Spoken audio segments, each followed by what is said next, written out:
আমার নাম তুর্য। তখন আমার বয়স 7।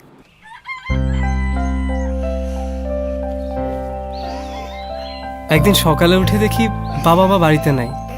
ছোট ফুপু ছিল, আমাদের সাথেই থাকতো। সেদিন তুর্য, আজকে স্কুলে যাওয়ার কাম নাই। আব্বা আম্মা কই? বাইরে গেছে, একটু পরেই চলে আসবো। এই তুর্য, এই কই যাস? এই দাঁড়া।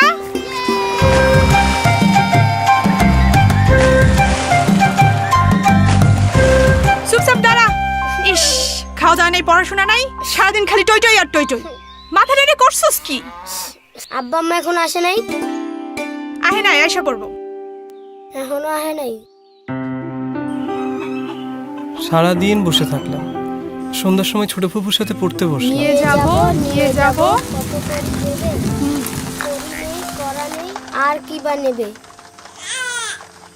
যাও যাও, আগে যাও। ভাবি, আসো আসো আসো, দাও আমারে দাও, আমারে দাও।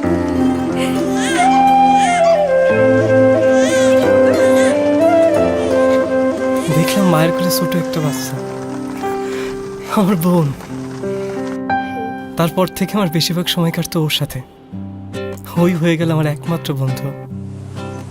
স্কুল ছুটি হলে দৌড়ে চলে আসতাম, কোথাও যেতাম না, ওর সাথে খেলবো তাই। কি যে ভালোবাসতাম ওকে। এই যে,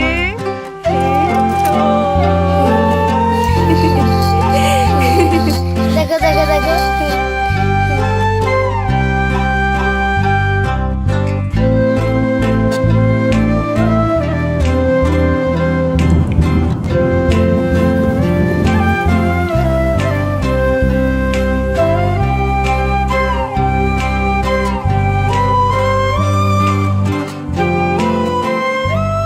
এভাবে হাসি খুশির মধ্যে কেটে গেল 2 বছর।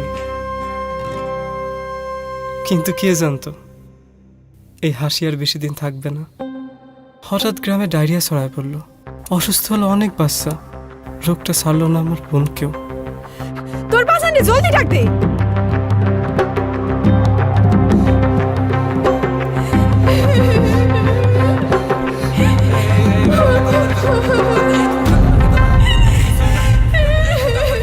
মৃত্যুর আগ পর্যন্ত। ঠিকই শুনেছেন আপনারা, আমার আদরের বোনটি আর বেঁচে নাই।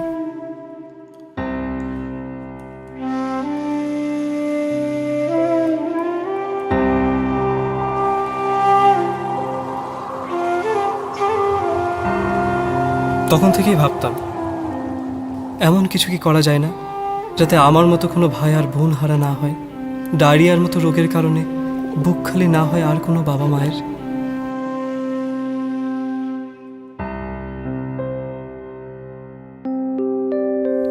এরকম ভাবতে ভাবতে কেটে গেল অনেকটা দিন।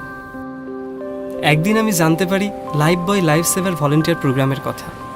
সেখান থেকে জানলাম শুধুমাত্র সাবান দিয়ে হাত ধোয়ার মতো ছোট একটা অভ্যাসেই বাঁচাতে পারে ডায়রিয়ার কারণে প্রতি বছর অকালে মারা যাওয়া হাজারো শিশুর জীবন। লাইফ বয় লাইফ সেভার ভলেন্টিয়ার প্রোগ্রামের মাধ্যমে আমি ফিরে যাই আমার গ্রামের সেই স্কুলে।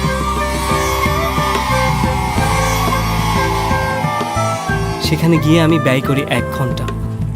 এই সময়ের মাঝে আমি ছাত্রছাত্রীদের শিখিয়ে দিই প্রতিদিন 5 সময় সঠিকভাবে সাবান দিয়ে হাত ধোয়ার নিয়ম এবং প্রয়োজনীয়তা।